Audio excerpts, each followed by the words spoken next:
Então, mais uma vez, boa tarde a todas e a todos. Estamos aqui nesta tarde, enquanto Observatório de Saúde Bucal da Universidade Federal de Pernambuco, para juntos fazermos um debate, né, a partir do webinário sobre saúde digital e saúde bucal. E, principalmente, que recomendações nós vamos ter da Organização Mundial de Saúde. A Organização Mundial de Saúde vem dando recomendações e orientações para que os modelos, né, as estratégias e a atividade de saúde digital possam ser incorporadas no cotidiano dos serviços. E nisso a gente precisa também iniciar, se não iniciar, retomar uma reflexão sobre o que também a gente pode desenvolver na área de saúde bucal. E para isso a gente vai contar com a apresentação hoje e depois, posterior, debate, né? Nós teremos como apresentadora desse tema a Amanda Chaves. Ela é egressa da Universidade Federal de Pernambuco e atualmente, além de fazer parte do Observatório de Saúde Bucal, como fazendo parte como equipe docente, né? Ela deixou de ser estudante para ser docente, equipe docente conosco. Ela é mestranda do curso de Ciência da Computação de mestrado. Então, eu queria dar as boas-vindas e já de antemão agradecer a Amanda por essa disponibilidade de estar com a gente hoje, conversando sobre esse tema. Tá? Vou passar a palavra para ela e ela vai fazer a apresentação e depois a gente vai abrir para um debate sobre o tema. Olá, gente, boa tarde. Estão me ouvindo? Pronto. Sim, Amanda. Eu vou só dar uma desligadinha na câmera durante a apresentação para a internet não surpresa. Eu vou compartilhar agora, tá certo? A gente diz quando estiver vendo. Pronto. Eu acho que vocês viram o documento que eu enviei, que ele tem uma quantidade considerável de páginas, porque ele realmente é um protocolo. Então, eu tentei trazer uma apresentação que falasse um pouco de todas as áreas desse protocolo. E nas áreas que vocês leram e tiveram alguma dúvida, no final a gente faz esse debate, certo?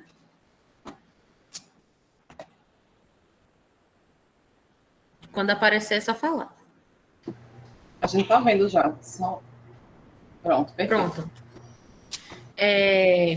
Só para contextualizar um pouco, o protocolo que vocês receberam, né? A gente chama de protocolo porque ele dá um norte. Ele realmente fala o que é que você tem que fazer em cada módulo para que as tecnologias mobile, certo? Tecnologia mobile é aquela tecnologia que pode ser usada em celular, em tablet, para implementação no contexto da saúde bucal.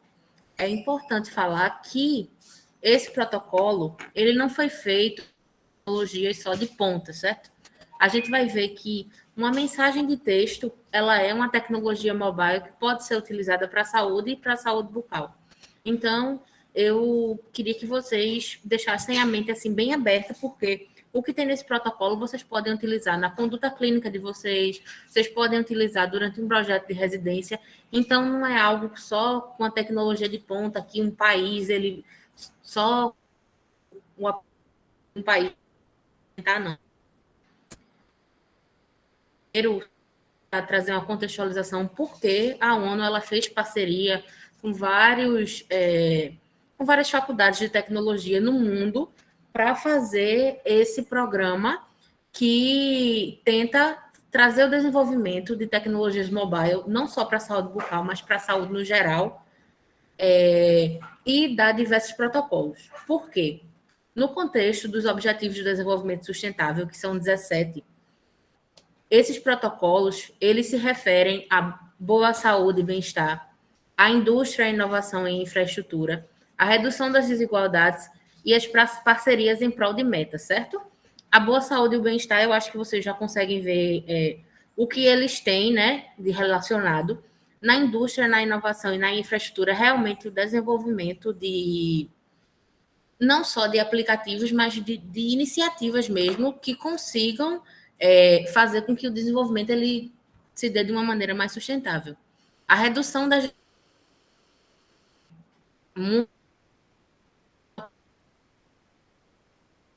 para países que são países em desenvolvimento ou países em vulnerabilidade social, e a parceria em prol de metas eles são feitos a partir de parcerias. Então, não é um protocolo que vai fazer só uma prefeitura, um governo ou um país. É o governo com uma universidade, com uma empresa. Sempre tem essa questão da parceria, essas metas, que vai ser denominado e vai ser colocado como um ponto de todos esses protocolos. E aí vocês devem se perguntar, mas por que a ONU especificamente lançou um protocolo para a saúde no contexto mobile e não no contexto de um computador ou um contexto de alguma outra mídia? A gente traz que a população mundial ela possui uma rede de celular forte, certo? As pessoas possuem mais celulares do que computadores e a internet ela tem que ser numa qualidade menor para conseguir funcionar no celular do que no computador. Para um computador, a gente precisa de uma rede mais robusta. E mesmo que nos países menos desenvolvidos se tenha um nível menor de rede de internet, de rede de celular, ainda é um número bastante considerável, que é 88,9%. E também a quantidade de aparelhos que se tem em todo o mundo, certo? Atualmente, se tem mais aparelhos de celular do que pessoas. Isso também entra numa crítica daquele lixo descartável, que o celular, você troca ele e ele acaba ficando inutilizável, certo? E entra em outro ponto que ele até fala lá no protocolo, que é do incentivo à reciclagem e de como você vai fazer com que esses eletrônicos eles possam ser utilizados novamente. Mas, enfim, a escolha do mobile se deu por quê? Se deu pela quantidade de aplicativos móveis e de dispositivos móveis que a gente tem no contexto mundial. Quando a gente entra o que é saúde móvel, né? Ou mobile health, é o uso de tecnologias móveis para intervenções relacionadas à saúde, tendo como pontos favoráveis exatamente aquilo que eu falei de você precisar de menos internet e também de aplicativos móveis eles serem mais fáceis de você desenvolver do que, por exemplo, um aplicativo para computador. Então, tem a questão do acesso, tem a questão da internet e também tem a questão de você não precisar estar em um local fixo, certo? Vamos dar um exemplo. Você está fazendo um projeto que o projeto ele é mobile. Você pode utilizar o mesmo celular na sede do projeto ou quando você vai fazer alguma ação que seja em alguma comunidade que tenha rede de internet. Então, também tem essa potencialidade. Esses dispositivos móveis, eles são mais do que celulares, como eles também são tablets, são pads, e essas tecnologias do treinamento e acesso de serviço, que é exatamente o ponto dos módulos que eu vou apresentar a seguir. Aí foi porque eu acho que vocês viram que esse protocolo ele é bem atualizado. Então, ele já foi feito no contexto da pandemia do Covid-19, onde muitos países não tinham nenhuma preparação para conseguir continuar os serviços, continuar o monitoramento de uma maneira online, de uma maneira que tivesse programas, que tivesse ferramentas, e eles foram obrigados a fazer arranjos, certo? Então, a pandemia do Covid-19, não ela, mas o contexto e a necessidade fez com que muitos países, muitas cidades tivessem que acelerar o seu desenvolvimento para a questão da saúde digital, certo? E o papel dessas tecnologias no contexto de resposta à saúde, ele fez a conexão de pessoas, sendo profissionais de saúde ou não, de comunidades, de serviços de uma maneira geral, e ele passou a ser importantíssimo. E hoje a gente vê que a tendência, não só da saúde, mas também de trabalho, é se voltar para o meio online. Por isso que esses protocolos, eles, a partir de 2020, já saíram vários e tem mais 7 que estão para sair. Não só para a saúde bucal, mas para as mais diversas áreas da saúde pública. E o grande projeto, né, que é o BeHealth, BeMobile, ele oferece todo, como se fosse todo o aporte para que uma pessoa, um desenvolvedor, uma faculdade, ele pense em um projeto de saúde e ele consiga fazer ele, certo? Num contexto mobile. Aí, essa figura que eu trouxe é a figura do projeto em si, que ele é para toda a área da saúde, certo? Ele é desde doenças pulmonares até como você conversa com alguém no território. E também tem essa segunda foto, ele tem vários artefatos. Por exemplo, ele tem um kit de personas. O que é personas? Eu acho que vocês já fizeram algum curso online que tem seu João tem 23 anos, ele tem tal e tal doença. Então, isso é uma persona, alguém que vai contar uma história para você meio que se sensibilizar e colocar no lugar do outro. Então, ele tem até um kit de personas. Nesse contexto, também tem várias coisas. Eles têm aplicativos que ajudam a desenvolver, eles dão várias dicas e está tudo no site da OMS na seção BeHealth BeMobile. Então, qual foi o objetivo desse módulo? Foi apoiar os Estados-membros, certo? Na melhoria da saúde bucal em todo o mundo, no contexto daqueles objetivos de desenvolvimento sustentável que eu falei no primeiro slide, e também em um nível nacional, e no caso, o nível nacional é o nível nacional de todos os países, ou seja, a ONU ela pretende dar todo esse suporte para o desenvolvimento para todos os países que forem membros, e no nível nacional terem alguns grupos futuramente que vão fortalecer um programa de saúde móvel nas mais diversas áreas da saúde para fortalecer a implementação de uma política nacional de saúde bucal e as intervenções utilizando as tecnologias móveis e digitais. Então, só desse texto a gente vê que não é só uma questão de atendimento. Então, ela vai desde o planejamento até o atendimento, até a avaliação, e tudo isso vai ser possível fazer no contexto mobile. Aí aqui eu trouxe um card que tinha lá dos 4 módulos, certo? O primeiro módulo, ele é algo que a gente chama até numa questão de tecnologia, que antes de você implementar alguma coisa, você tem que ter certeza que as pessoas vão conseguir usar. Então, para as pessoas conseguirem usar, o primeiro módulo é um módulo de literação, ou seja, ele vai explicar aos indivíduos, às comunidades, a importância daquele módulo. Nesse caso, a importância da saúde bucal, quais são as prioridades, enfim, várias coisas que sejam ligadas à saúde bucal para a população. Então, isso é empoderar a população. No segundo módulo, é um módulo já de treinamento. Esse módulo, então, ele é focado para cirurgiões dentistas, auxiliares, para que ele consiga se atualizar, conseguir técnicas e também conseguir até um melhor modo de lidar com o paciente. Essas técnicas, esse contexto é tudo online. Só que ele também vai receber um treinamento de como ele consegue atender esse paciente no contexto online. Que a gente sabe que essa telesaúde voltada para a odontologia é uma polêmica, mas na questão desse protocolo, desse modelo, é atendimento para áreas de difícil acesso, certo? E também para questões de epidemiologia, por exemplo, câncer bucal, para detecção, que culmina no terceiro módulo, que é o módulo da detecção de doenças estomatológicas, do câncer bucal, com alguns dispositivos de diagnóstico, por exemplo, algumas câmeras, que nessas câmeras, até uma câmera de celular, o programa vai ter um sensor e vai ver comportamentos de risco, pela coloração, por apresentar alguma característica da doença. Então, esse paciente ele seria colocado numa listinha de risco para o atendimento presencial, mas ele teria essa prioridade por essa ferramenta já conseguir ver que ele tem essa predisposição ou que ele tem alguma coisa que seja indicativo. E o quarto é o módulo de vigilância, que vai pegar os 3 outros módulos, certo? E também vai ter alguns formulários que vai conseguir fazer a vigilância dos outros módulos e também a vigilância em saúde bucal digital. Aí eu vou falar um pouquinho desses módulos e como é que se instrui para que eles sejam aplicados e quais são as determinações que tinham no protocolo.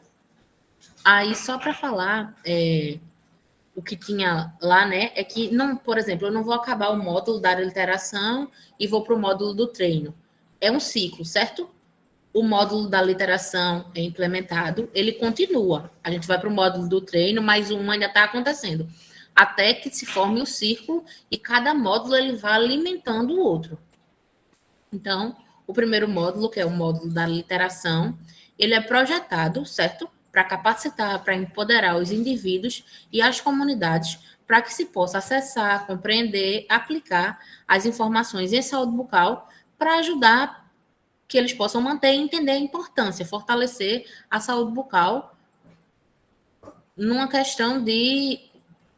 Será que eu caí? Não, Amanda. Não, pronto. Para fortalecer numa questão que a população ela se sinta capaz de identificar a importância da saúde bucal e que ela tenha necessidade de procurar diferentes módulos, até na questão online, que faça com que ele se sinta engajado para conseguir utilizando um aplicativo. Aí aqui, esse módulo, ele vai ser, né? Se diz que ele tem que ser implementado tanto na questão de telefones quanto para tablets, e o foco ele é no nível individual ou comunitário, ou seja, as aplicações elas vão ser feitas para você ter no seu celular ou você ter, por exemplo, uma comunidade que um líder comunitário possa passar esse material. E é chamado literalmente de módulo de alfabetização. E as informações nele têm que ser básicas, têm que ser essenciais e também tem que ter uma sessão de prevenção, certo? Para isso, a gente sabe que é muito difícil que um paciente veja um vídeo ou queira ler um texto. Então, neles vão ser aplicadas técnicas de gamificação. O que é gamificação? Gamificação vem de game.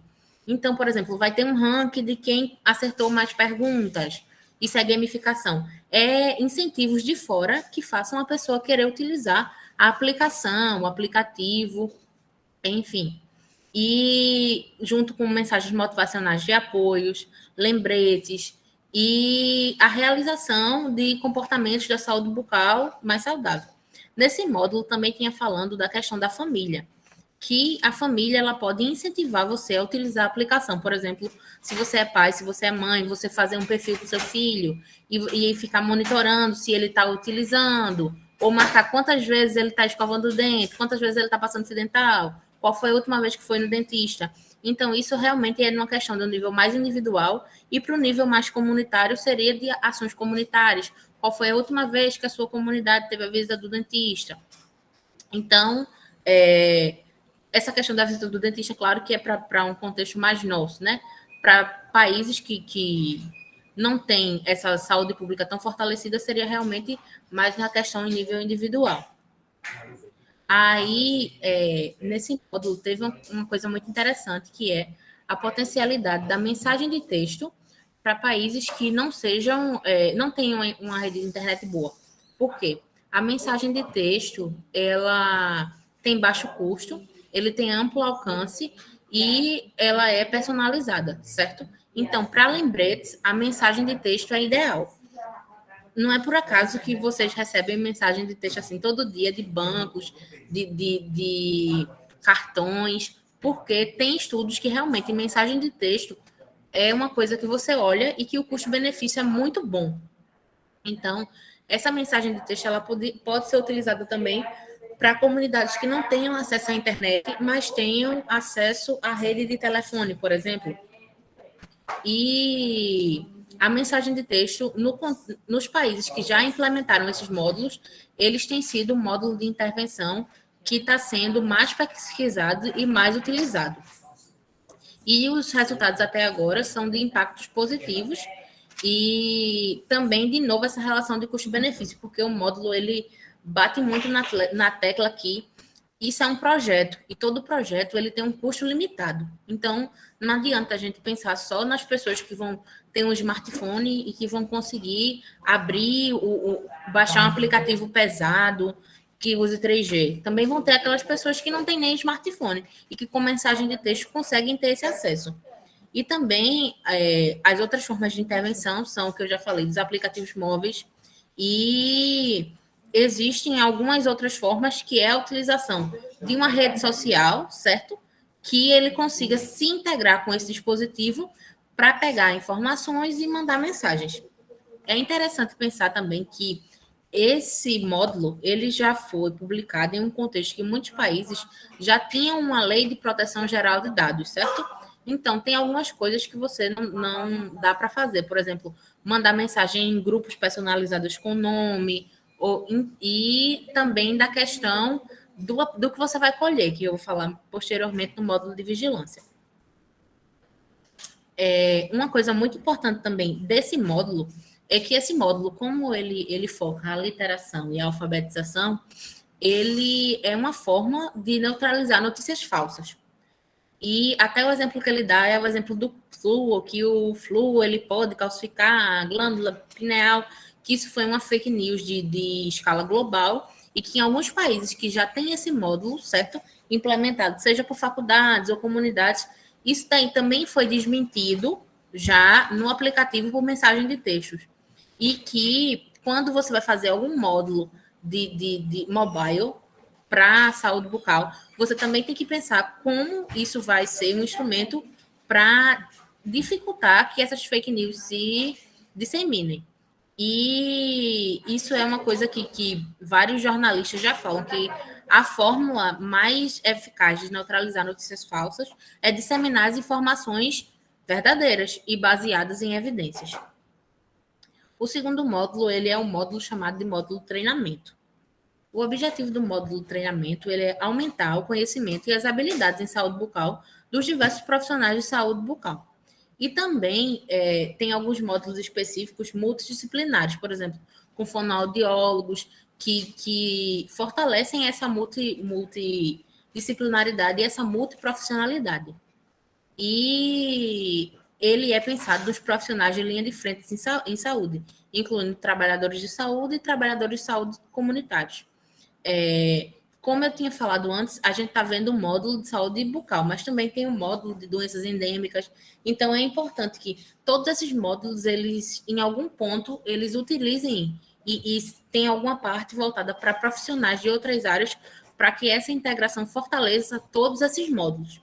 E também, outro objetivo é expandir a conscientização sobre as intervenções prioritárias de saúde pública da Agência Global de Saúde Bucal entre os profissionais de saúde. Por quê? Porque muitos profissionais isso daí estava num texto que foi referido pelo protocolo, que tem países que os profissionais são altamente capacitados, mas eles são altamente capacitados para procedimentos altamente caros e que não são necessariamente o que a comunidade precisa. Então, tem profissional que sabe fazer coisa bem específica, mas que a comunidade ainda continua com os problemas básicos de saúde bucal. E para os profissionais, o SMS, as redes sociais, os smartphones e as plataformas de ensino. Por exemplo, os residentes, eu sei que os residentes, eles usam o quê? O AVA. O AVA é uma plataforma de ensino. Então, uma plataforma de ensino também pode ser feita para profissionais de saúde bucal. O módulo 3, ele foca no diagnóstico, certo? E mais precisamente no diagnóstico precoce. Então, a gente vê que o módulo 1 e o módulo 2, ele geralmente ele pode ser feito com aplicações que a gente já tem. SMS, fazer um aplicativo que não é algo tão simples, mas também não é algo tão complexo quanto uma aplicação de diagnóstico precoce. Por quê? Um diagnóstico precoce,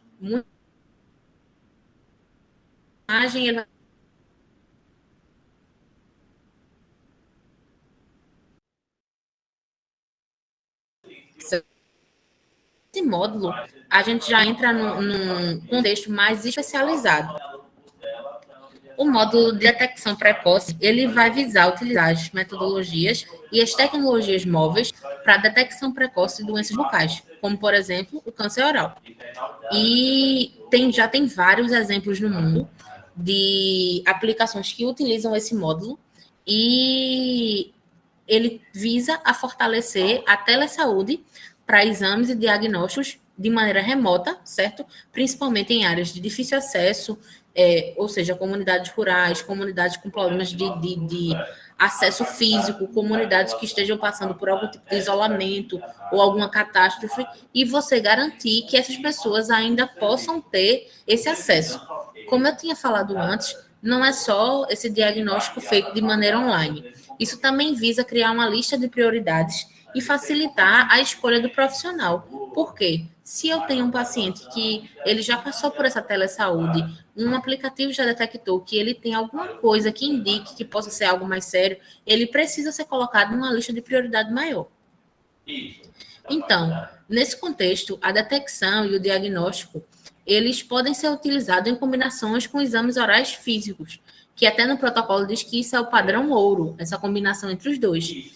E a combinação do exame oral com a assistência de tecnologia digital, nos países que já têm alguma iniciativa, mostra que melhora a qualidade do diagnóstico precoce e também faz com que o sistema ele não fique tão abarrotado.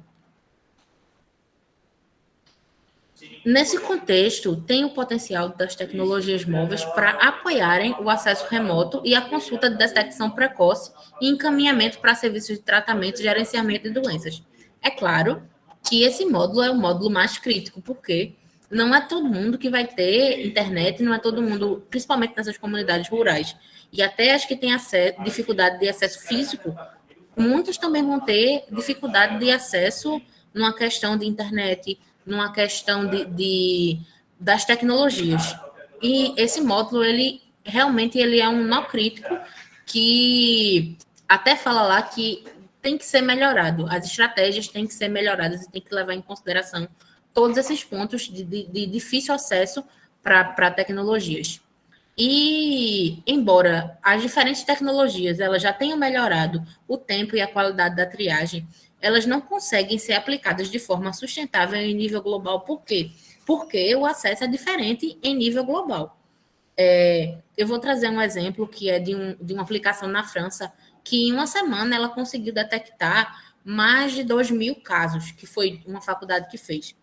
Essa mesma aplicação, claro que com outro nome, mas que fazia as mesmas coisas em um aplicativo que teve no Panamá, ele não conseguiu detectar 100 em 3 meses. Por quê? Porque o acesso era diferente. E agora a gente vai para uma explicação do módulo 4, que é um módulo de vigilância, certo? E esse módulo de vigilância ele vai combinar as informações dos outros módulos, por exemplo, não é só uma vigilância no contexto da epidemiologia, mas é uma vigilância no contexto da saúde da informação em si. Por exemplo, quando você abre o seu Instagram e você curte, não tem um histórico do que você curtiu? No módulo 1, também vai ter o histórico do que a pessoa, o que a comunidade pesquisou. Isso é informação epidemiológica, porque você vai saber o que a população tem mais dúvida, o que a população se interessa. No segundo, você vai saber quais dentistas estão treinados para tal coisa, para tal doença, para tal agravo. Você também vai saber qual é as maiores dificuldades, as maiores dúvidas que os dentistas têm. Isso, por exemplo, pode ser implementado para uma faculdade que esteja associada. E no terceiro, ele é basicamente você saber quais pacientes eles apresentaram algum agravo ou algum indicativo, quanto tempo demorou para ele ser atendido, por quem ele foi atendido, qual foi o desfecho. Então, é importante que o quarto módulo ele una todas as informações que a gente puder captar dos outros 3 módulos e até ele é um módulo que se considera de avaliação. Então, a vigilância em saúde pública no geral permite a identificação de tendências de doenças e informa também a política de saúde pública, a tomada de decisão sobre intervenções políticas que sejam adequadas com base nas informações de saúde bucal e de dados epidemiológicos. Então, as intervenções de saúde móvel, eles podem dar uma contribuição imensa para os sistemas de vigilância. Além de, por eles já estarem processados online e por eles já estarem em um banco de dados, essas informações elas podem ser colhidas em segundos. Então, você não tem que esperar o final do ano para ver a informação do ano passado. Você pode ver hoje uma informação que teve hoje de manhã, por exemplo. Tem um caso suspeito, hoje de manhã no aplicativo, em segundos você já pode saber. E eles podem ser utilizados para facilitar e expandir a coleta de dados, a precisão e também a oportunidade de ação. Então, o módulo de vigilância do protocolo, ele vai utilizar essa tecnologia móvel para apoiar um sistema de informação de vigilância em saúde a nível nacional, mais integrado e mais amplo. E os dados, eles podem contribuir para avaliar o estado de saúde da população, a avaliação de serviços de saúde, a gestão de doenças, o tratamento e resultados de saúde, e os custos, e também o público das intervenções de saúde. O que é que o seu público ele se interessa e o que é que você pode fazer de intervenção. Nesse contexto, depois de explicar os módulos, o protocolo ele vai para a operacionalização. Por quê? Independente do que você quiser fazer, se seja em um nível local, nacional ou até global, para que você comece esse desenvolvimento dessas aplicações ou dessas estratégias, você tem que ter um plano de trabalho. E esse plano de trabalho ele vai acompanhar várias etapas durante a implementação de um programa de saúde móvel. Por que isso é importante? Porque a gente sabe que quando você vai um aplicativo, até um bot, um chatbot, ele é um projeto, certo? Um projeto ele precisa de um plano de trabalho. Por quê? Porque se você não estruturar os módulos de uma maneira que faça sentido, depois você pode perder todo o seu trabalho porque você não tem um banco de dados que seja robusto o suficiente para aquilo que você quer saber. Então, essa primeira parte é a parte da operacionalização. Posteriormente, se entra na parte das pesquisas formativas. O que é isso? Como a gente pretende fazer e o protocolo ele visa algo para a comunidade, para os profissionais de saúde, é importante que você tenha pesquisa sobre o seu contexto, certo? Por exemplo, se no meu contexto é um contexto de muita periodontite, certo? Eu tenho que saber qual é a quantidade, qual é a prevalência, qual é a incidência. Então, se eu vou aplicar, fazer um aplicativo para tal cidade, eu tenho que saber quais são as principais dúvidas da população para que esse aplicativo ele já entre nos pontos críticos, certo? Porque imagina, você tem um aplicativo que a Secretaria de Saúde está divulgando, vai ser muito bom, vai tirar todas as suas dúvidas, e quando você abre, ele não tem nada daquilo que você tem a dúvida, certo? Isso pode até acontecer, você numa maneira individual, mas imagina se várias pessoas abrem e não tem essas dúvidas das pessoas, ou até que não tem aquilo que elas esperavam, certo? Então, a pesquisa formativa, antes de você terminar um projeto, é muito interessante você mostrar o que está pensando em fazer, ouvir a opinião das pessoas, ouvir o feedback, ou fazer grupos focais para conversar sobre o tema. Também fazer pesquisas online, porque com pesquisas online você consegue um grupo maior, escutar as partes interessadas e fazer com que essa aplicação ou o que você decidir fazer atenda às necessidades do grupo prioritário. No desenvolvimento assim de software, de aplicativos, tem uma figura chamada o PO, né, que é o dono do produto, que até no protocolo ele fala que é muito difícil você fazer um produto para a saúde pública porque são vários POs, então tem vários Product Owners. Então você tem que fazer alguma coisa que consiga agradar as pessoas ou ser a necessidade de um grupo que você tenha bem específico. Por isso que é importante que tenham essas pesquisas formativas antes de se começar o desenvolvimento. Aí vem a questão de você, depois que você definiu o que é que a sua aplicação vai fazer e de acordo com as necessidades, você tem que ver o seu contexto no envio e na transmissão de dados. Por quê? Não vai adiantar você fazer um aplicativo que ele detecte todas as doenças do mundo se você tem um contexto que não tem nem 3G ainda, certo? Então, é importante analisar a conectividade e a qualidade das redes e também os dispositivos de dados que vão ser utilizados. Por exemplo, eu tenho como saber hoje, tenho uma pesquisa online de saber quais são os celulares mais populares em Recife. O que é oferecer? Agora, se eu não fizer isso, eu posso estar fazendo um aplicativo que ele não chegue no público-alvo, ou que o público-alvo não consiga acessar. E também ter o tamanho, né? Porque quanto mais aplicações tem, mais pesado uma aplicação fica. Então, saber que aplicativos que vão enviar foto, que vai receber foto, que vai ser ligado a um servidor, que tem uma VPN, ele vai precisar de celulares mais robustos, certo? E dados, eles já podem ser transmitidos por SMS, por aplicativos de mensagem de rede social, por mídia social, por e-mail, e esses últimos, eles podem ser uma alternativa para você não precisar colocar em um aplicativo necessariamente o envio de dados. Você pode enviar um link, que é muito menos pesado do que você armazenar um dado, ou uma foto, um vídeo, no aplicativo em si. Aí aqui foi a estratégia que eles comentaram da França. Essa estratégia, o EDENT, ele já tinha numa faculdade francesa, só que quando o protocolo foi lançado, ele se adequou, principalmente às questões de você conseguir ser mais interessante para o público que vai utilizar. E depois que ele se adequou ao protocolo, tiveram mais de 2 mil usuários num curto período de tempo. Só que mesmo assim, não é considerado um sucesso total. Por quê? Porque eles não conseguiram dar procedimentos. Por exemplo, ele no módulo 3 é muito bom. Ele consegue detectar muito bem, numa faixa de acerto muito boa.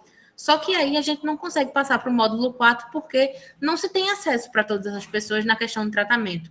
Então, isso foi uma das críticas. E tem vários outros relatos de casos de iniciativas. Tem até uma iniciativa aqui brasileira, que foi da PUC, só que ela não se adequou ao módulo. O que aconteceu? Ela era do módulo de identificação do módulo 3, só que ainda não teve essa adequação ao protocolo. Então, depois que tiver essa adequação, eu creio que vai ter alguma atualização textual. E aqui é uma das partes mais importantes, que é na parte final da interação dos usuários dos mais diversos perfis. Por quê? A dificuldade hoje não é você fazer um aplicativo, estou falando num sentido, por exemplo, de um governo, de uma prefeitura, porque um aplicativo móvel é muito mais barato do que um aplicativo que seja um sistema de computador. O problema é você entender como as pessoas que vão utilizar vão interagir e como você vai garantir que essas pessoas elas consigam continuar interagindo. Eu sei que eu creio que a maioria de vocês saiba que quando a gente faz qualquer projeto de tecnologia, a gente sabe que esse projeto ele tem um tempo de vida, certo? Quando uma rede social é lançada, se tem uma expectativa de vida, porque é normal que venham coisas mais avançadas, mais interessantes, que façam com que as pessoas queiram deixar de utilizar aquilo que elas utilizam e dar um upgrade. Só que a maioria dos aplicativos em saúde tem um problema de que as pessoas utilizam muito pouco antes de deixarem de utilizar. Então, tem uma parte no protocolo que é só a parte da interação dos usuários, certo? Com a aplicação para que eles consigam utilizar por um tempo maior, certo? E como é que isso vai acontecer? Você fazendo perfis de usuário, ou seja, aquilo que você se entende como sendo algo que foi feito para você, você quer utilizar mais, certo? Ou, por exemplo, ter sessões de notícias, que sejam notícias personalizadas para o seu perfil. Eu acho que vocês, quando foram fazer, sei lá, foram se inscrever em Twitter, em Facebook, você tem que colocar o quê?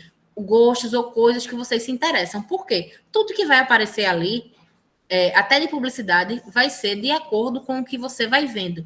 Então, é importante que os aplicativos de saúde também tenham isso. As notícias de saúde que cada usuário vê, tem que criar um perfil. E esse perfil só vai ver aquilo que lhe interessa.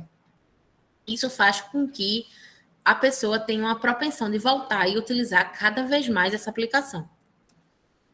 E nessa questão de retenção do usuário, o programa que for feito, ele tem que ser promovido com a precisão de garantir que os usuários eles tenham as expectativas corretas na inscrição.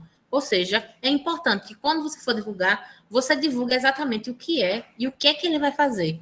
Por quê? Quando a pessoa ela chega para mexer em alguma coisa e ela tem uma expectativa muito grande, na maioria das vezes ela se frustra e ela não quer mais saber daquilo. Tem um grande exemplo na computação que são daqueles robôs que, por exemplo, tem robô que é humanoide, né? Que tem a aparência de humano, só que tem robô que quando você vai falar com ele, ele tem voz, por exemplo, uma voz mais animalesca. Então, esses robôs, eles são muito descontinuados, porque você acha que vai ser uma coisa e quando você interage é outra. E nas aplicações, em qualquer projeto, não é diferente. A comunidade, quem vai utilizar o usuário, ele tem que saber o que é que vai ter. para ele não criar expectativas de mais ou de menos e meio que criar uma aversão a essa aplicação. E também tem que ser descrito a finalidade do programa, os seus recursos e a sua duração. Ou seja, naquele planejamento inicial, se deve fazer se deve até ter. Olha, esse programa, ele provavelmente ele vai funcionar por 5 anos. Mas depois de 5 anos, o que é que a gente vai fazer? O que é que a gente vai fazer depois? Certo? Então, você deve prever até que a sua aplicação ela vai ter um fim e já prever o que é que vai vir depois. Os objetivos eles devem ser concretos, deve ter a verificação do progresso em direção a esses objetivos, com o uso de alguma metodologia ágil, e também os benefícios do programa, ele não deve ser, por exemplo, algo que seja muito errôneo, certo? Nesse caso, o que ele falou foi o quê? Que você também não pode colocar muitas expectativas, porque é um desenvolvimento mobile. Então, você não deve, em primeiro momento, achar que esse desenvolvimento mobile na vigilância vai fazer a vigilância do SUS, além da vigilância mobile. Então, pequenos passos. Você vai implementando aos poucos.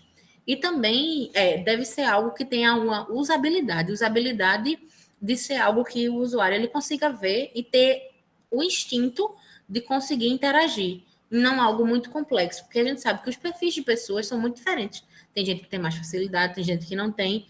E para que essas expectativas sejam atendidas, eles devem, no mínimo, conseguir mexer, buscar, fazer as aplicações mínimas no aplicativo de uma forma bem instintiva. E aqui os requisitos.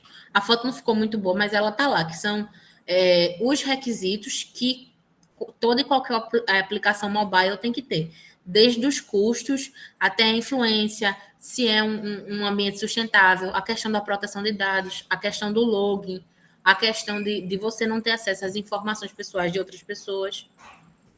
E, por último, eu trouxe a parte da avaliação, que a avaliação está bem ligada ao módulo 4, e essa avaliação, além de ser feita por lidar alguns tipos de métodos, além desses tipos de métodos, essa avaliação tem que ser feita também com aqueles grupos focais que ajudaram a ser como se fossem os product owners de toda a aplicação em si. Então, você deve ver se os grupos que você fez, eles estão utilizando, se não estão utilizando, por que não estão utilizando, se estão utilizando, o que é que estão achando, o que é que pode melhorar. Então, essa avaliação ela tem que ser feita de um modo diário e dentro do próprio ambiente. Por exemplo, se eu vou fazer um chatbot é um robô que eu falo e ele interage comigo, me tirando dúvidas. Esse robô, no final, ele deve perguntar se eu estou satisfeito ou não. Se eu vou fazer um aplicativo, tem que ter uma seção para que eu possa colocar minha satisfação.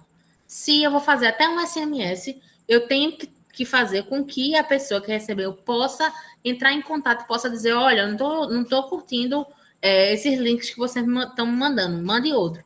Então, a avaliação é você ter um contato maior com o usuário para você saber as expectativas dele e saber o que foi atendido e o que não foi atendido. E também o que é que vai poder mudar, certo? Aí, foi mais uma visão geral mesmo. Aí, como eu passei para vocês, eu acho que vocês leram. E tem vários outros tópicos que a gente pode discutir agora. Muito obrigada, Amanda. Não sei, você ia falar, Amanda? Pode falar. Então, muito obrigada, né? A gente, quando convidou a Amanda para falar do tema, a gente nem tinha discutido o que era e, coincidentemente, eu acho que, como a Amanda é muito competente, foi na mosca. A gente nem pediu e ela trouxe já essa discussão sobre esse protocolo, que a gente tinha tido acesso há pouco tempo, inclusive, por dentro do grupo. Então, ela já trouxe para a gente, em linhas gerais. Eu confesso que eu não li ainda, mas quero me inteirar e quero discutir muita coisa com a Amanda, o que a gente pode ou não fazer. Então, eu tenho algumas questões, mas eu queria abrir para o grupo, e aí quem quisesse se inscrever para fazer esse debate com a Amanda, aproveitar esse momento para conversar com ela sobre o protocolo. Aí vocês podem ir levantando a mão, mas tem Larissa, que acabou de se inscrever. Aí vocês... Pronto. Tá me escutando? Sim, Larissa. Boa tarde. Primeiramente, queria parabenizar a Amanda pela apresentação. Foi ótimo, bem didática, que até foi bom porque o material é em inglês, aí quem não tem a prática completa ainda fica um pouco confuso em alguns pontos, mas aí foi bem interessante.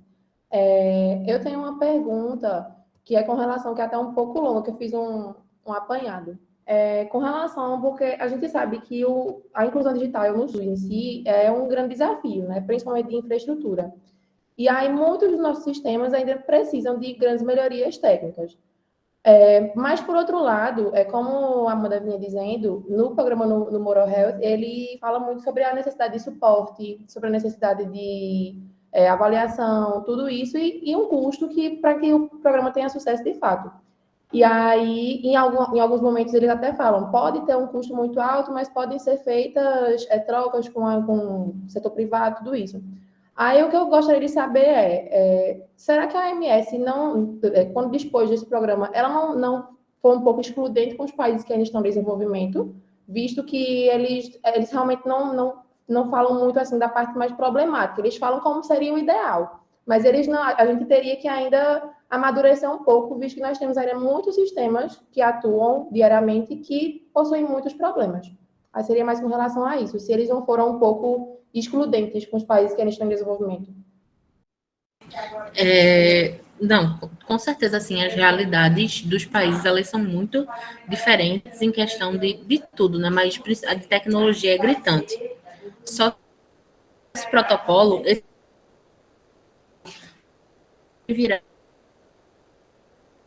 tiveram vários que foram publicados, por exemplo, de cardiologia, de tudo. Então, se pensa no futuro em fazer um aplicativo, por exemplo, uma aplicação geral que possa ser utilizada por diversos países e adaptada para diversas realidades, certo? E o que é que acontece? A OMS, ela não diz que vai, por exemplo, arcar com tudo. Então, ela é bem pontual nessa questão de fazer parcerias com universidades públicas, privadas, parcerias com algumas empresas, inclusive tem até algumas empresas que já fizeram alguns editais para alguns países, para alguns desenvolvimento mobile. Mas, com certeza, assim, só para deixar claro que esse protocolo não é algo finalizado. Ele faz parte de um programa maior que ainda vai ter incentivo financeiro, mas, com certeza, a aplicação em países em desenvolvimento ou que tenham problemas de conexão vai ser muito mais difícil e vai ser até excludente, com certeza, em comparação a países que já têm uma internet muito boa, que as pessoas tenham acesso às maiores tecnologias possíveis. Obrigada.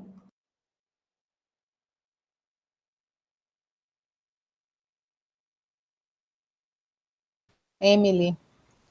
Boa tarde. Que a gente eu tinha feito umas perguntas, né? Eu vou dar continuidade. Pegando o gancho da pergunta de Larissa, eu tinha elaborado uma pergunta que era em relação, assim, além do grande desafio, né, da inclusão digital no SUS, eu queria saber, assim, quais seriam outros desafios que você percebeu, assim, em relação ao uso desse aplicativo no cotidiano de trabalho do profissional de saúde bucal. Apesar que durante a apresentação eu percebi alguns que você mencionou, né? Que é em relação ao acesso às comunidades rurais e também a questão de que, quando que a Amanda falou, né? Que quando cria um aplicativo, o problema seria entender como as pessoas vão interagir e continuar a interação.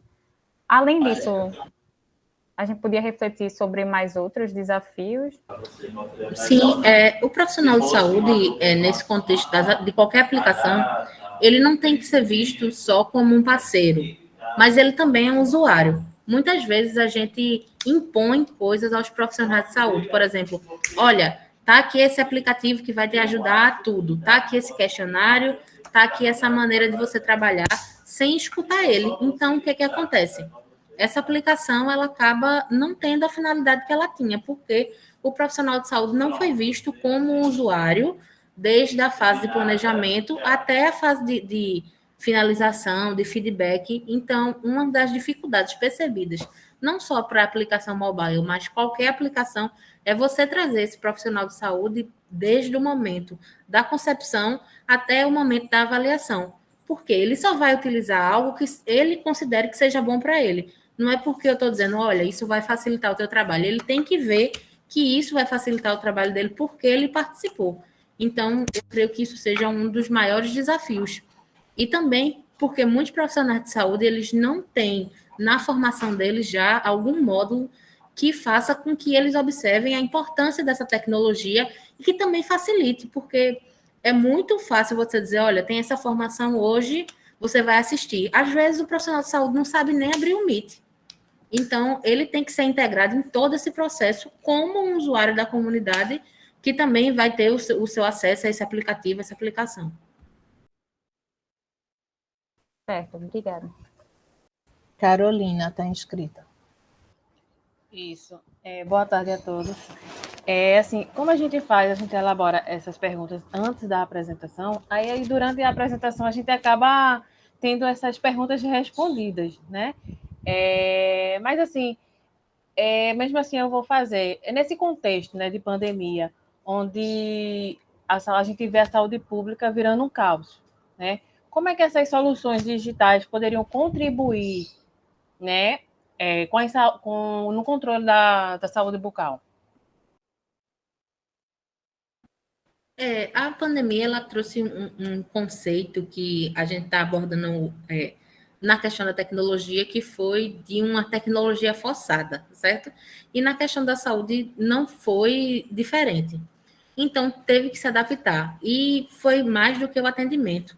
É se adaptar aos diversos processos de regulação, os diversos processos de como você vai fazer com que esse paciente ele passe nos mais diversos níveis de complexibilidade.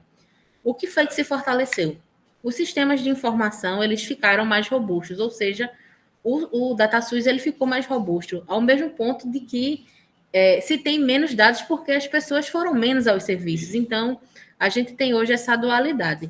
Mas na questão de atendimento em si, tem a educação em saúde, que essa educação em saúde foi tanto popular, ou seja, tiveram mais aplicativos, tiveram mais aulas online, que as pessoas elas puderam ter essa educação em saúde, bem como os profissionais, que tiveram várias formações que a gente ainda não consegue avaliar se elas foram totalmente aproveitadas ou não, pela questão de você não ter essa familiaridade no contexto de várias pessoas.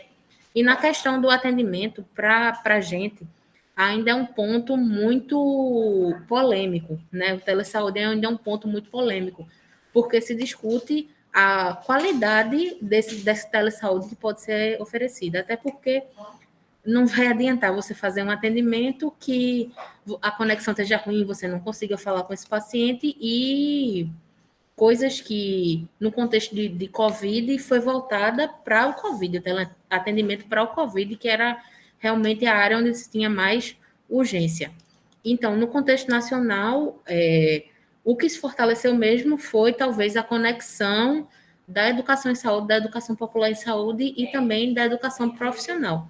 Agora, na questão do atendimento, o que a gente já está tendo nos estudos é que o acesso realmente à saúde bucal, ele diminuiu e talvez ele vá passar alguns anos tendo os reflexos desse momento pandêmico.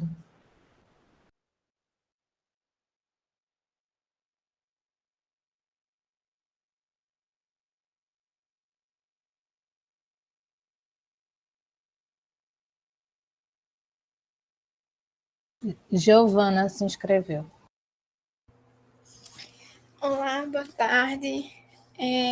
Eu dei uma lida no documento e eu vi que ele enfatizou bastante a questão da estratégia voltada no uso do SMS.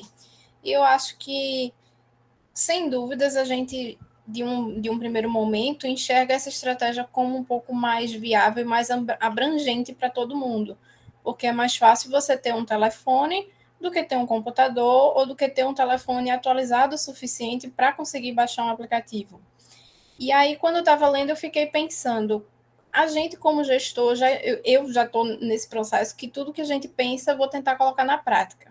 E aí a minha dúvida é, como se daria essa prática? Eu queria saber se tu tem assim, esse entendimento, se seria uma parceria com alguma empresa de rede telefônica, se seria a nível nacional coordenando tudo, ou se seria descentralizado, se a gente necessitaria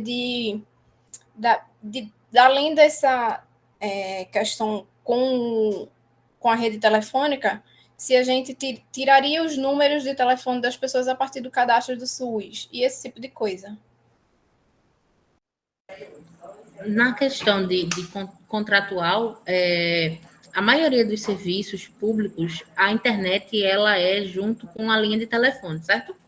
Então, já que você já vai pagar a internet, teria como ver alguma alternativa para esse pacote de dados. Que o pacote de dados de mensagem, em qualquer lugar do mundo, ele é bem mais barato do que um pacote de dados que seja um pacote de dados para a internet. Dando um exemplo, tem uma das iniciativas que ele colocou lá, o governo pagava menos de 0,01, certo? Dólares por 100 SMS. E não era uma coisa nacional, era uma coisa no contexto de cidade. Então, dava realmente para mandar mensagens para muitas pessoas em um contexto de não ter um gasto muito grande. No contexto nacional, pela extensão do nosso país, teria que ser algo descentralizado. Por quê? Para você fazer um banco de dados que tivessem o telefone de todas essas pessoas e para o profissional de saúde conseguir acessar para enviar, por exemplo, não o profissional de saúde em si, até porque ele nem poderia ter acesso o número de pessoas que ele não estivesse atendendo, porque isso é contra a Lei de Proteção Geral de Dados. Mas um sistema mandar mensagens teria que ser descentralizado, por exemplo, estadual, já conseguiria. E você ter acesso à base de dados. Olha, eu quero mandar tal mensagem para fulano de lembretes, mensagens padrões, certo? Então, isso conseguiria ser uma coisa estadual e esse contrato ele ser viabilizado por setores públicos no próprio provedor de internet, porque o provedor de internet, muita gente não sabe, mas pode ter acesso a SMS tranquilamente. E na questão da proteção dos dados, não pode ser uma coisa, por exemplo, o profissional manda para um paciente que não seja dele. Não. Então, teria que ser por algo de sistemas. Eu acho que vocês perceberam até algumas mudanças no site de 2020 para cá. Por quê? A Lei de Proteção Geral de Dados, ela oculta agora o telefone, por exemplo. Se eu quiser falar com alguém, eu tenho um site, uma pessoa comenta, eu não posso falar direto com a pessoa. O sistema que tem que mandar a mensagem para a pessoa. Então, isso dificulta, porque mesmo que a gente tenha dados protegidos em saúde, certo? Esses dados, eles ficariam restritos a profissionais de saúde desse sistema. Então, eu não poderia, eu quero mandar um SMS para fulano, eu como residente. Um exemplo, eu não poderia. Então, teria que ser algo que a gente tinha que pensar num sistema que integrasse isso tudo. Por exemplo, a gente tem o DataSUS. Podia ter um DataSUS de mensagem. O DataSUS, ele pudesse clicar, você pudesse clicar no botão do prontuário e enviar uma mensagem padrão. Olha, seu atendimento é tal dia. Então, isso seria uma alternativa. Entendi, obrigada.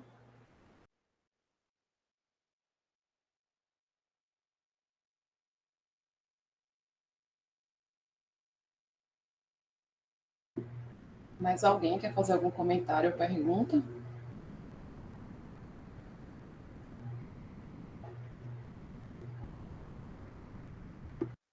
Em relação a isso que vocês falaram agora, também tem a possibilidade de integrar com o eSUS, já que é o prontuário eletrônico do usuário, né? Lá tem todas as informações dele. Tem uma possibilidade? Sim, SMS é uma coisa bem mais simples, porque ela não é só de meio online ou meio digital, certo? Se a gente tiver um meio, um sistema, um aplicativo, mesmo que ele seja de computador, você consegue mandar um SMS para qualquer pessoa em qualquer parte do mundo, tendo um código ou o número dela no sistema, certo? E eu não precisaria nem ter acesso ao número da pessoa, só ter acesso a um prontuário ou qualquer denominação que a gente desse no sistema.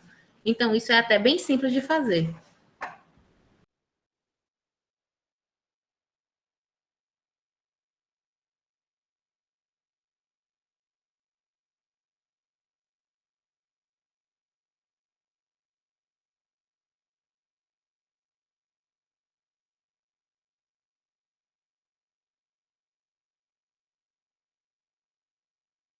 Mais alguém?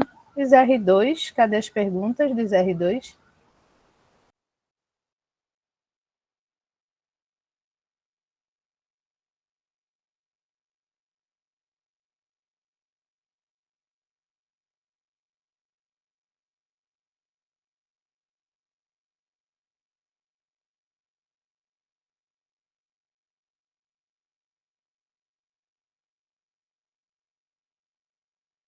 Eu só recebi dos R1, Nil. Foram as que já foram feitas.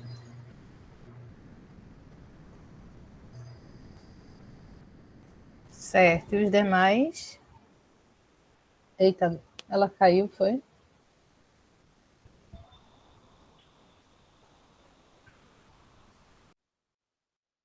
Voltei, se perguntaram algo, caiu uns 10 segundos.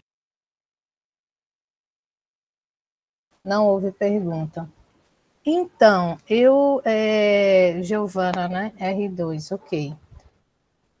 Teve uma questão que colocaram, né? Que eu queria só para reforçar. Então, já existe esses apps ou o protocolo em si, Amanda? Ele é um delineamento para que os estados, né, ou as entidades, eles desenvolvam a partir do que está feito. Ou já tem disponível alguma aplicação, né? Esses esses apps estão disponíveis. Ele é como se fosse uma delineação, certo? Ele é para delinear, só que quando ele estava fazendo esse protocolo, tinha algumas iniciativas parecidas, feitas desse aquele Edente, tinha um do Rio Grande do Sul, que alguns deles foram convidados a se adequar ao protocolo para meio que servirem de exemplos, né? Só que nenhum do que eles que já existiam conseguiu se adequar 100% ao protocolo que foi dado, principalmente pelas questões de vigilância no final, porque muitos conseguiam fazer o monitoramento, mas não conseguiam fazer a própria vigilância. E como essa formulação ela foi num tempo muito rápida, né? Que é na questão do Covid-19 para o final do ano passado, ainda não deu tempo desses projetos terem algum tipo de vigilância mais profunda. Aí eu fui até procurar alguns para utilização. Só que os que se adequaram, eles pararam de ser de uso público e eles estão com os de uso de pesquisa. Esse da França, ele é junto com uma faculdade. Então, as pessoas que usam, eles são de um projeto de pesquisa da faculdade. Ele ainda não está disponível, por exemplo, online mais. Então, certo.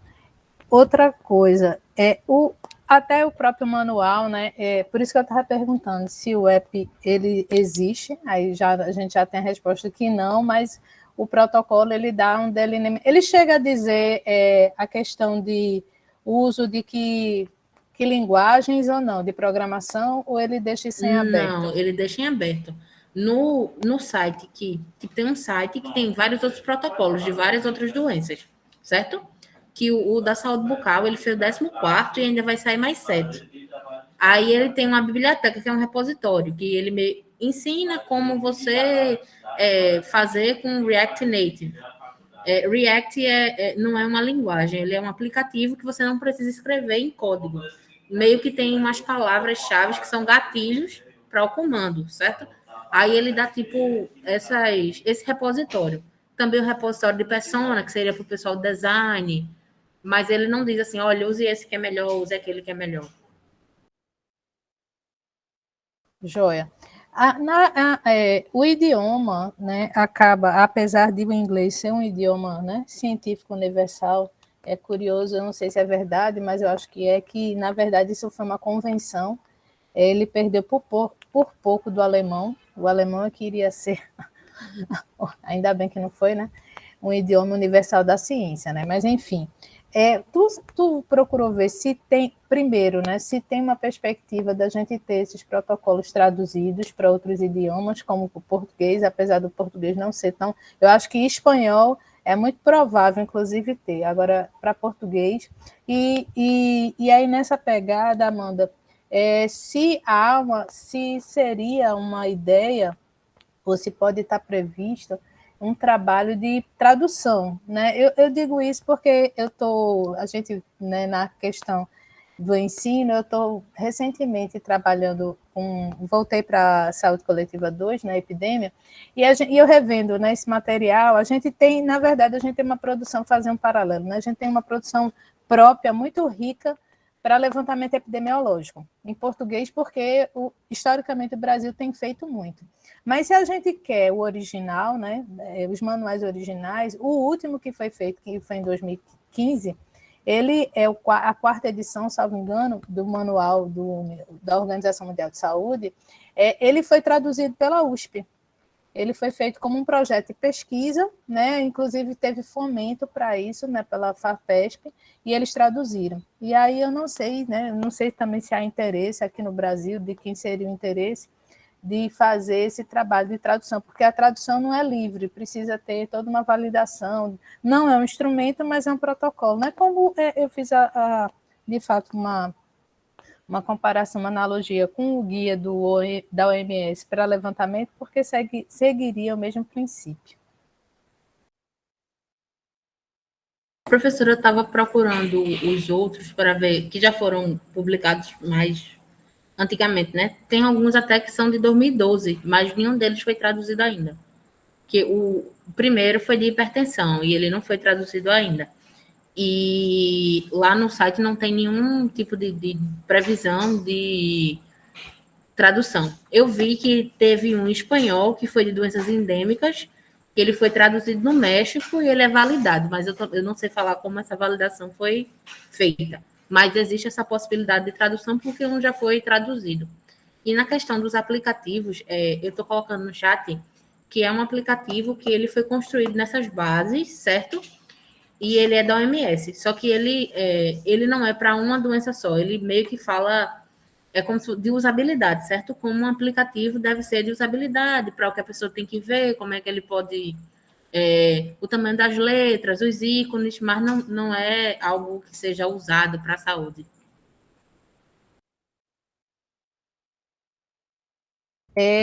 Deixa eu ver outra questão. Já perguntaram muito, mas vou perguntar de novo. Já fizeram algumas perguntas. Na tua visão, né, porque tu trabalha com isso há algum tempo, quais seriam as maiores potencialidades, né, de aplicação ou não desse protocolo? E ao mesmo tempo, para você, o que se constitui maior desafio também para essa aplicabilidade?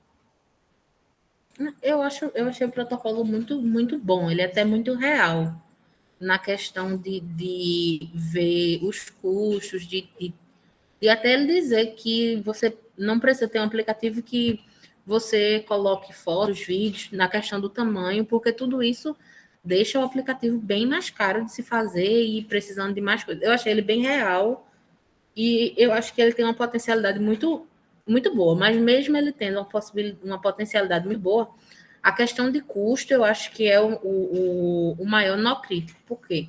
Porque, por exemplo, se a gente fosse fazer num contexto brasileiro, o Brasil é um país muito grande, então ia ter que ter um banco de dados enorme. Até Recife ia ter que ter um banco de dados enorme. Porque tem país que é do tamanho de Pernambuco.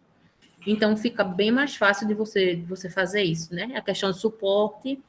Mas as maiores potencialidades realmente são na questão de tecnologia da informação, de você fazer um sistema de informação forte, na questão de educação, porque você fazendo um tema de educação, você consegue deixar lá e várias pessoas conseguirem ter acesso, vários profissionais, e você conseguir esse vínculo de você pelo menos ter o contato da população, saber o que a população está sabendo, não está sabendo, você conseguir saber que se você mandar uma mensagem vai chegar. Então, isso é algo muito interessante que não deixa algo tão solto, certo? A pessoa tão perdida e também que os dados demorem tanto para ser processados. Porque como eles já estão em meio online, fica muito mais fácil você acessar. Tu achas... eu sei que tem alguém que perguntou também. Mas vá, Giovana, fale. Depois tem uma pessoa aqui também, Mariana, era colocou. só um comentário sobre o que ela mesmo falou, tipo, a aplicabilidade no Brasil por ser um país grande. Eu acho que ele é grande em extensão, grande em população e grande na diversidade de culturas e pessoas que a gente tem. Então, logo no começo da apresentação que a gente fala de persona, cada persona tem um mundo diferente. Uma pessoa do Sul é completamente diferente de uma pessoa do Nordeste. E para a gente criar um conteúdo que a pessoa se identifique com aquilo, tem que ser algo completamente voltado para ela, para a cultura dela, o diálogo dela. E quanto mais diferentes a gente tem essas pessoas no nosso país, mais vai ter esse trabalho, né, de diferenciar a informação. Joia. Mariana colocou: esse projeto possui algum tipo de articulação com a saúde digital no Brasil? Aqui no Brasil, o que tinha dele no Brasil era realmente com a Faculdade Federal do Rio Grande do Sul, que já tinha um projeto do terceiro módulo e que ele foi analisado e tem até ele no protocolo, mas não tem assim, de um jeito, numa avaliação muito boa, não. Fala que ele é bom de detectar, mas para na detecção totalmente e só para quem tem uma internet muito boa e que é algo totalmente fora da realidade da maioria das pessoas. Então, no Brasil, ele ainda não tem nenhuma parceria, não. Eu vi que tem a parceria da França, tem parceria no Canadá, tem parceria em alguns países da África para começarem a fazer esse protótipo oficial que eles ainda estão buscando, mas no Brasil não tem, não. Joia, eu tenho mais algumas questões. Então, com a potencialidade, assim, uma coisa, né, que eu não acho que nem precisa discutir, porque eu acho que a Amanda trouxe muito bem a justificativa, porque do mobile, né? Eu ainda sou meio, eu gosto particularmente, eu gosto muito de computador. Eu já estou no laptop há alguns anos, né, grandão, de 15 polegadas, mas eu sei que a vida da gente, a gente resolve praticamente tudo no mobile, né? Eu não tenho, já tive tablet, não tenho mais, mas a tendência, principalmente, né, questões de pesquisa, é tablet até. Eu estou vendo aqui, né, paralelamente, estou montando uma nova aula sobre SB para o quinto período, e aí de Saúde Coletiva 2, e justamente eles, hoje, até o IBGE, que usava um PDA, né, uma personal digital assistente, até o USB 2010 foi assim, o 2020 já vai ser com uso de tablet, a questão do PEMAC, né, que a gente fez pesquisa, foi com tablet também, nas duas versões, no 1 e no 2. Mas, assim, a perspectiva, aí eu vou, como você está ligada lá, né?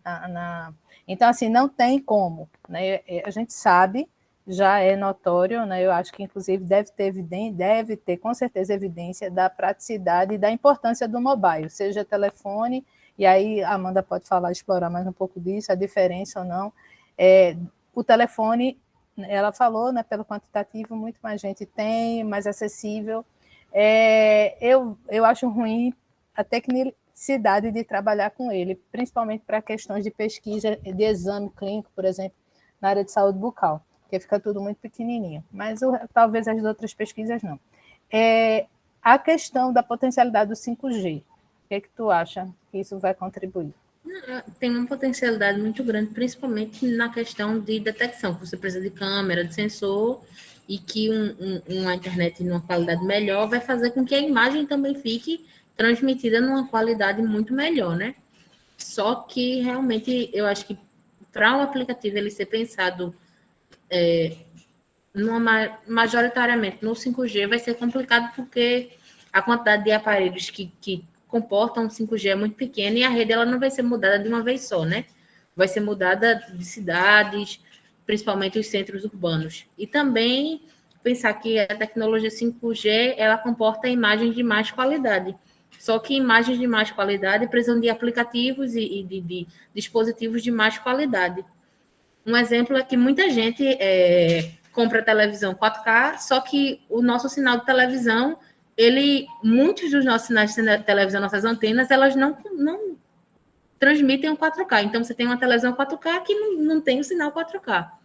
Então, talvez, acho que para daqui a uns 4, 5 anos, pensar nessa questão do 5G para o Brasil, porque seria algo que ia fazer com que a aplicação ficasse mais cara e que quem fosse usar realmente fosse uma quantidade reduzida de usuários. Eu acho que uma questão também importante se levar em conta é a questão do custo, né, de aparelhos 5G, porque se a gente fizer uma rápida pesquisa, a gente acaba descobrindo que no país, apesar de estar chegando aí como novidade, mas o preço inicial de aparelhos 5G é bastante elevado para as condições, né, do povo. Ok, Gustavo. A questão é que claro que tem questões que, né, assim, quando começou o celular, não sei nem se vocês eram, acho que alguns já eram crianças ainda, né? A gente nunca tinha uma perspectiva do que a gente tem hoje do smartphone, né? E já é uma realidade. Então, assim, não dá para deixar de fora algumas questões que hoje já são possíveis, né? Eu sempre, quando vem tecnologia, e Gabi conhece, eu não sei se todos conhecem o vídeo, né? Que tem um vídeo na internet, qualquer um pode acessar, sobre a questão da quarta revolução industrial, e fala, né, da questão das mudanças, das transições que a gente teve, e fala, inclusive, da questão do modelo de negócio, né? E aí retoma essa questão do mobile, que as coisas que a gente vai criar, ela tem que ser utilizada no telefone, né, no mobile, né, principalmente no celular, eles são enfáticos. Se não for para celular, esqueça. Essa é a frase do filme, né? Uma das questões. E por isso que a gente está colocando. E porque, assim, recentemente, né, é um tema que eu tenho apreço, eu tenho me aproximado, saúde digital. Em saúde bucal, são várias questões que a gente precisa hoje refletir, né? Eu acho que a Amanda trouxe um panorama e acho que foi muito bom, porque trouxe de diversas potencialidades, mas justamente se discute muito a questão da disponibilidade do recurso, eu sei que vocês colocaram isso, né? Mas hoje se discute também, eu estava ouvindo a rádio, acho, eu ainda ouço rádio, e aí sobre a questão da disponibilidade, era uma discussão, pronto, já sei, lembrei, da Tesla. A Tesla é empresa de carro, né? Mas é o dono dela. Porque eu troco toda vez, eu chamo Bezos, mas não é Bezos, é o Elon Musk. Sobre um início de uma conversa, de um diálogo da discussão do acesso à internet na Amazônia, né? Então, claro que a perspectiva, o foco principal seria para o controle de desmatamento, né? Essa coisa mais climática, que eu acho que é um tema, né? Eu fui contaminada, eu acho que Gabriela eu não quero entrar, senão a gente vai abrir outra discussão, que é a questão da saúde global, mas tem a ver com o que a gente está discutindo também, porque eu acho que hoje tem que fazer parte da nossa narrativa mesmo. Eu fui convertida semana passada no Congresso de Epidemiologia, e claro que o contexto pandêmico nos trouxe mais, fortaleceu essa discussão da saúde única, né? Era uma coisa que eu confesso que eu não estava muito preocupada, porque a gente, até por ser da área de saúde bucal, focava muito nas DSN, né? Na DCN, doença crônica não transmissível, e acaba que hoje a gente vive um contexto mesmo que as zoonoses estão aí e vão continuar a ter, e a pandemia mostrou isso, e há essa discussão. Eu acho que é uma narrativa, não só narrativa, mas uma aplicabilidade da nossa prática em saúde, precisa estar com isso agora atrelado, seja na clínica, ou seja na gestão, onde os residentes estão se formando, e quem está atuando na clínica também, que não é só a odontologia em si, né? É nesse contexto global mesmo, planetário. E aí ele trouxe nessa discussão, não tem nada concreto, mas foi uma questão de um início de discussão. Aí se a Amanda sabe, por isso que eu provoquei, não só, acho que 5G, mas outras possibilidades. Aí, salvo engano, era o acesso via satélite. Aí, eu nem conheço, mas assim, a gente ouve, né, e vai guardando as informações. Essa questão de acesso via satélite, ele é muito utilizado em questões militares, né? Porque a transmissão de dados ela é diferente, ou seja, até por questão de desmatamento, de tudo, por serem pessoas que geralmente quem desmata tem muito dinheiro e tem muito acesso, né? Então, e questões militares também são assim. Então, acesso por satélite, ele é bom porque ele está disponível 24 horas, não tem esse internet cair nem nada do tipo, e ele é bem seguro. Só que como tem essa questão de ser uma empresa privada que vai fornecer esses dados, esses dados podem ficar seguros, mas também tem aquilo que nada garante que essas empresas não vendam esses dados por trás. Então, é muito difícil esses satélites, essas empresas conseguirem realmente a anuência de algum país para isso. Geralmente, o seu país tem o seu próprio satélite, que mesmo assim não é tão seguro. Já teve até alguns escândalos de satélites norte-coreanos sendo hackeados, porque você pode hackear o satélite de dentro da base, né? Então, imagina com empresa privada. E a Tesla já tem algumas coisas assim, de acesso à informação, de venda de dados. Então, eu acho difícil isso acontecer agora. Mas, provavelmente, no futuro, sim, até por um mapeamento, para você saber... porque satélite também faz com que você possa fazer mapa de calor, você vê de maneira geral, em tempo real, incêndios, não só aqui, mas até na Califórnia, que já tem alguns protótipos, porque na Califórnia tem muito incêndio, né? Na questão do clima. Aí já tem até alguns satélites que eles captam de uma maneira tempo real o calor. Então, quando o calor ele faz um certo nível e muda a cor lá no mapa, eles já sabem que já tem esse mapeamento. Joia. Outra dica que eu queria dar... Ô, Nil, é isso. Assim, o comentário que eu ia dizer era só esse, assim, que é muito que você falou. Quando a gente vai para a área de saúde planetária, e eu estava falando, né? Porque depois que você começa a ler, você não consegue ficar alheio ao que acontece. Então, hoje você pensar esse global mesmo, sabe? E a gente fala tecnologia, mas é tudo. A gente está vendo agora o carro da vacina, né? E aí todo mundo, porque tem que vacinar a África? Porque não adianta, a gente vive um mundo conectado. Então, quando a gente pensa em tecnologia, a gente precisa incluir, de fato, quem mais precisa. Depois que eu fui para o norte, então, assim, não tem como a gente falar de 5G da pessoa que eu acho que não teve, não tem nem 3G, não tem nada, tem nem linha telefônica, sabe? Então, ou a gente realmente pensa em estruturar o país, mas é o mundo como um todo, né? Ou as coisas não vão andar, porque a gente vai criar ferramentas para aquele mesmo grupo que já tem acesso. Então, eu acho que é muito o que a Amanda traz, é que a gente precisa ter essa ampliação como um todo para que se garanta os direitos mínimos, né? Porque potencialidades são várias, né? A gente sabe que o potencial que as tecnologias têm para a melhoria da saúde e de outras condições.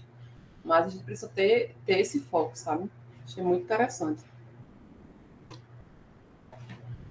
Pode falar, né? Tu ia falar alguma coisa? Isso, eu disponibilizei um link aí da FDI, que é a Federação Internacional de Odontologia, e que ela tem uma experiência de um observatório de saúde bucal para a coleta de dados. O Brasil, acho que não é integrante, né? A pesquisa é um app, isso eu acho interessante porque é um app, não entra pelo computador, já tentei, não entra. Eu não sei se eu não soube fazer, mas eu tenho ele instalado no meu celular porque eu acho interessante. Ele só tem a versão em inglês e espanhol, e justamente faz uma coleta de dados, eu acho que eles armazenam, eu só tentei entrar como usuário, mas ele é um usuário que você responde por você, e ele também lhe induz a perguntar do dentista, né? Então, tem algumas questões de autopercepção em saúde bucal, que é outra discussão que a gente, né, faz, né? Até que ponto, né, a gente de fato precisa até chegar no exame clínico. Essa plataforma, esse app, é de uma coleta, um levantamento epidemiológico baseado em autopercepção, né, então de acesso, médio acesso, autopercepção, e os dados, né, socioepidemiológicos de uma forma geral, né, nessa perspectiva. Então, para a gente falar de outra, como a gente não é só o da OMS, né, mas a gente discutir um pouco, falar um pouco mais também de ferramentas, né, em saúde bucal.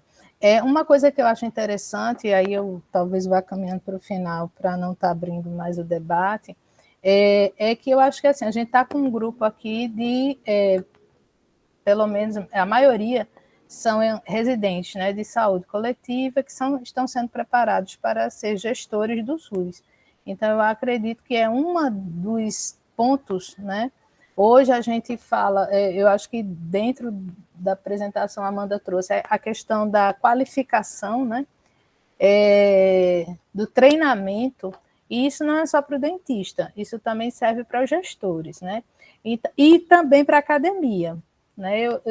Um dos meus propósitos é conversar com uma das professoras que tem já uma disciplina de saúde digital, para saber o que ela tem trabalhado, porque, na verdade, a gente precisa hoje também de uma alfabetização digital, né?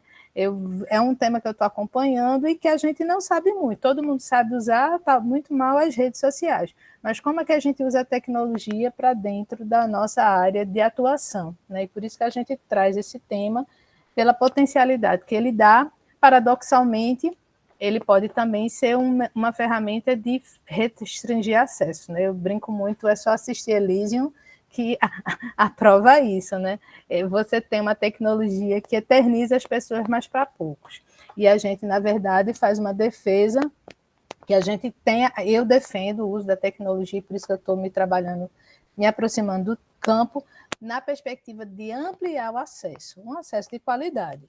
Né? Inclusive, desde semana passada, está tendo um congresso internacional feito pelo HC, é o primeiro congresso que eles estão fazendo, mas a temática é justamente tecnologia. Então, é inovação e tecnologia. Então, está sendo à noite de 5 às 9 horas, eu acho, e está tendo muitos, quase eu não estou assistindo, mas como eu estou inscrita, eu espero conseguir recuperar as gravações. Mas, assim, uma fala, por exemplo, de um médico lá do Einstein, é sobre o SPA, né, virtual, e quanto isso foi importante durante a pandemia, e é importante. Né? Por outro lado, a gente tem que ter o cuidado também, porque não sei se eu poderia, me corrija, viu, Amanda? Não sei se a gente trabalharia com o termo digitalização, não sei se não é digitalização, mas a tecnificação, não sei, da prática, de uma forma geral, isso é real, né? Isso é a quarta revolução industrial. Então, vai haver a substituição do trabalho pelo uso da máquina, seja inteligência artificial, entre outras possibilidades, e a gente também tem que ter um olhar sobre a gestão desse trabalho em função disso, é óbvio, né? E aí, enquanto academia, enquanto formação e também enquanto cidadão, a gente precisa ver como é que a gente vai cuidar disso. Enquanto academia, quais são as profissões que, de fato, o que vai permanecer e novas que vão ter que existir, porque muita coisa vai ser substituída.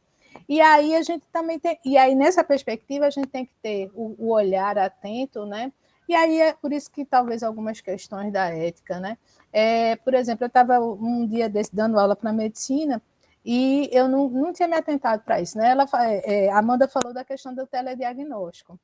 E hoje a gente já tem a questão da organização de processo de trabalho centralizado, onde, por exemplo, laboratório, você vai lá e faz a coleta. O resultado ele pode ser analisado em qualquer lugar do mundo. Por mais que tenha que ter a assinatura de um médico brasileiro ou de um biomédico, no caso, se for exame clínico laboratorial, da mesma forma, imagem. Né? Não sei se vocês já pararam para pensar, a gente vai fazer o exame de imagem, não é o médico que faz, é um técnico. Agora, quem dá o resultado é o médico. E se a imagem é digitalizada em alta resolução, qualquer médico de qualquer lugar do mundo pode dar. E isso tem acontecido. Eu conversando com o pessoal da medicina, eles dizem, professora, agora é os médicos indianos que faz isso. Manda tudo para lá e eles dão o laudo e manda de volta. Né? Então, as empresas, as corporações, porque isso também é redução de custo. Né? Então, isso é um cuidado que a gente tem que ver, mas, ao mesmo tempo, né, eu estava numa discussão sobre essa questão da telemedicina, não só telemedicina, mas está tendo um projeto de lei tramitando na Câmara, sobre isso, e o CFM é contra, mas tem essa discussão, até que ponto é contra, porque é uma perspectiva corporativista, né? Porque não tem para onde. Né? E aí, se eu tivesse que optar na perspectiva de ampliar acesso e preocupações com categoria profissional, eu estou preocupada com a ampliação do acesso da população aos cuidados em saúde. Né? Mas, enfim, então são tópicos que a gente está levantando, como a gente está aproveitando essa tarde para discutir esse tema, eu estou trazendo também para provocar vocês. Nessa perspectiva, eu acho que teve uma pessoa que levantou a mão ou desistiu. desistiu. Opa, professora. Não, fui eu. Foi? Pronto, Wilson. Pode colocar. Não, era a pergunta que eu tinha também feito, que eu queria saber se eu poderia explanar ela agora. Ou, Sim, pode sim. sim, aí dos questionamentos que eu, assim, me veio à cabeça seria, Amanda, a dúvida é como a gente poderia incluir, né, e agregar a população, né, a comunidade em conjunto nessa revolução, nessa quarta revolução industrial, como a professora Anisselma falou. Então, como que eu descrevi como revolução digital em saúde. Então, assim, como a gente, quais argumentos que eu digo assim, quais possibilidades a gente poderia traçar também para incluir, agregar, deixar o próprio paciente, né, o próprio indivíduo como protagonismo aí nessa parte dessa revolução digital em saúde. Então, esse é um questionamento que foi dentre as perguntas que a gente elaborou também, né, em conjunto, e essa foi uma pergunta que eu coloquei e eu acho bem pertinente para a gente discutir um pouco. Sim, realmente é muito pertinente. E a primeira coisa que se tem que fazer é uma pesquisa prévia das necessidades da comunidade que você quer fazer essa ação. Por exemplo, se for uma comunidade estadual, vão ter várias vertentes, porque vão ter várias necessidades diferentes, certo? Mas vamos dizer que você está querendo fazer um projeto para os usuários da clínica escola da Federal, certo? Então, antes de você fazer o seu projeto, você tem que pensar o que é que você quer fazer e também conversar, fazer pesquisas, fazer um grupo focal para ter uma conversa mais ampla com a população antes de você fazer a iniciativa. E durante, tem todas as fases de teste, que a gente de saúde, a gente não costuma fazer muitos testes de projetos, certo? A gente faz projetos pilotos, mas às vezes a gente só faz um antes. E em aplicações online, é interessante que você faça projetos pilotos, testes, em cada etapa, com quem vai ser o usuário. Então, a população ela pode ser incluída na construção, certo? E também pode ser incluída nos módulos de satisfação, de você tentar ver se está realmente sendo feito aquilo que você esperava e se o público-alvo é aquele que você esperava.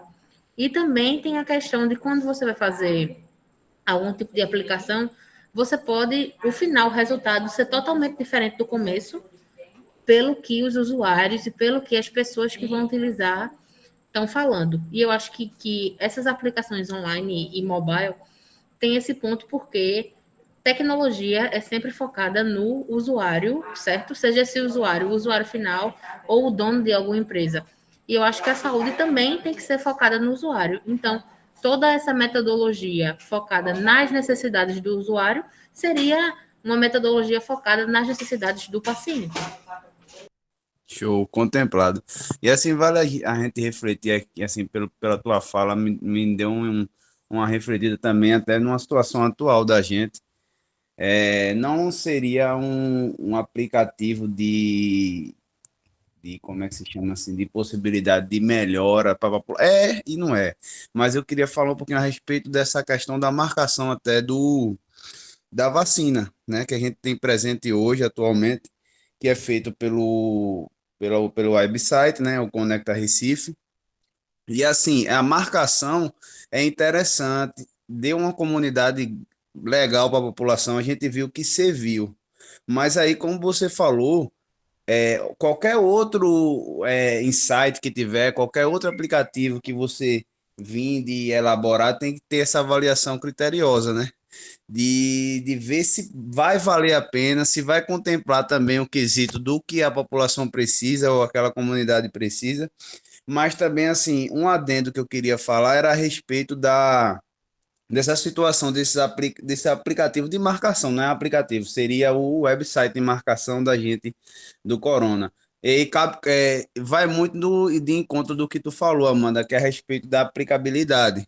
E assim, muita situação eu vi que tinha gente que, pasme em saber, cobrava até 10, parece que estavam cobrando R$ 10 para fazer a marcação de pessoas que não sabiam utilizar esse mecanismo online. Então, assim, é uma coisa que precisa ter tem bastante critério para elaborar. E assim, eu achei assim interessante eu falar sobre isso, não sei se vocês sabem, mas dessa questão de estar cobrando, tem meio que mercenário, gente utilizando, porque muita gente, né, querendo ou não, pessoas mais de idade, não consegue fazer isso. Mas é importante a gente refletir e ver o que pode melhorar, deixar mais fácil, mas também pensar nesses casos também, de como a gente também pode combater isso. Mas estou contemplado, viu, Amanda? Obrigado.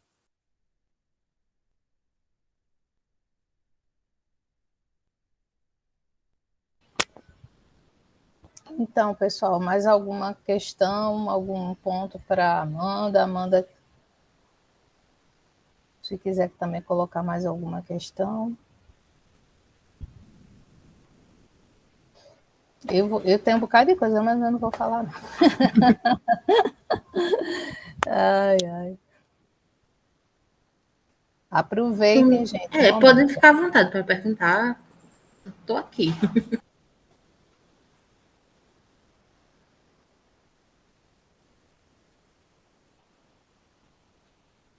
Se não há, a gente, mais uma vez, agradece demais, Amanda, a tua participação aqui com a gente no Observatório de Saúde Bucal.